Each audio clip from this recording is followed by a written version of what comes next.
Yeah, I'm gonna get into the stories right here on the Big Y, and I'm beginning with action from the foreign front because Bournemouth are in the news, Manchester City are also in the news this afternoon, and Liverpool are also in the news. This is because Arne Slot, according to Liverpool, is staying for next season. He's not going to be sad. Last season he won the Premier League title. Most people said that, this season because of his performances, it looks like they'll be letting him go. Now, according to Liverpool, he's going to be staying at the club for next season as well. That is the info that we have gathered concerning Arne Slot, who is the head coach of Liverpool. Now, as he is leaving, as he is staying, there are others who are also leaving.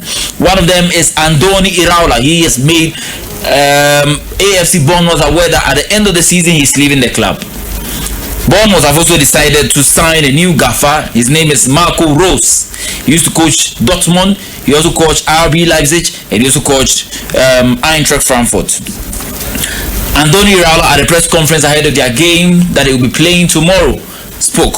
In fact, their games coming on this midweek. I'll run you through some of the games, the big games, of course, very soon. But listen to Iraola speaking about Marco Rose, who's going to take over from him. He says it's a good decision by the club, and he trusts in his expertise to do the job. Yes, obviously I knew a little bit before you that Marco was going to be the new manager. I think I said the club is in very good hands past week, and I think he's a great manager. I think you already got that. I did an interview some years ago where I praised him. I always like his teams, and I hope he continues, and that's amazing. But he's a very good manager with a lot of also European experience. And so most people are asking, where is Andoni Iraola going? Is it Manchester United, or Chelsea are also thinking of replacing Liam Rosinia, or are they going to stay with the gaffer? We wait and see what happens from this. But Iraola is no more going to be the head coach of Bournemouth for next season.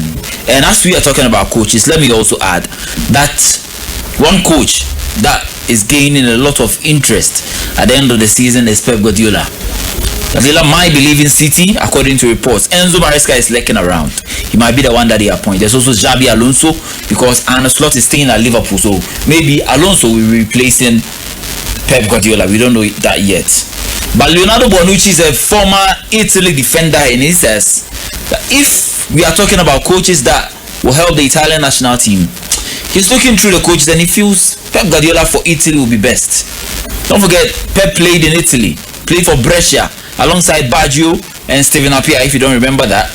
Well, I don't know. I read on the newspaper that Guardiola will be possible as Conte or Allegri. The most important that is the new chapter for Italian soccer and soccer players. And would you like Guardiola as the new manager? Yeah, I love him. I think he's the one of the best coaches in the world. So for us.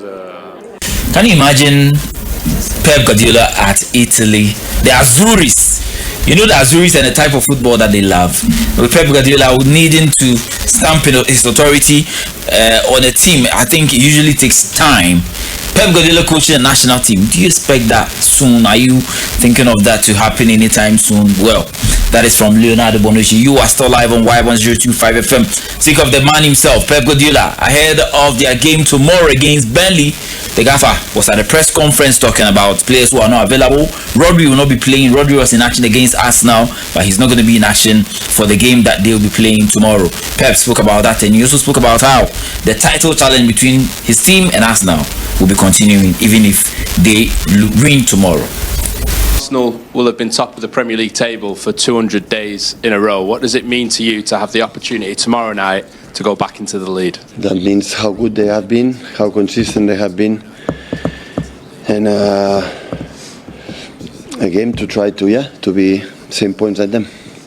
Obviously, it's a game in quick succession after Sunday. It's a different challenge facing Burnley than it is facing Arsenal. How do you ensure that everyone across the board resets after the high of Sunday and to be ready to go again? Yeah, we talk immediately in the dressing room after the game. Don't lose the focus. The focus is Arsenal is top of the league. Right now, in that moment, we'll be champion. and of course the recovery is much less than the last 2 weeks. It's just 2 days, so that's why I have to see how people recover, not just the demanding game that we had emotionally and physically. So, but at the same time, so we have 6 games left, so we know exactly what is going to happen when we get result, or just in case we don't get result. Can I ask you about Rodri? You said after the game he was going to be tested. Do you know the severity of his groin injury yet? I think for tomorrow we'll not be ready, and we see the next games, semi-final against Southampton, or in 12-13 days against Everton. So that is Pep Guardiola, head coach of Manchester City, speaking about their game tomorrow against Burnley. Well, there are matches happening today in the top leagues. In the Premier League, Brighton will host Chelsea, and in Spain there's also action coming on this evening. Real Madrid are playing against Alaves at 7:30. We've got Girona and Real Betis at 7:30, as well as Mallorca playing against Valencia. Athletic Club Bilbao will also host Osasuna. Well, in the Coppa Italia, Inter play Como. And then in the Coupe de France, we've got Lens in action against Toulouse. Well, these are games happening in the top leagues.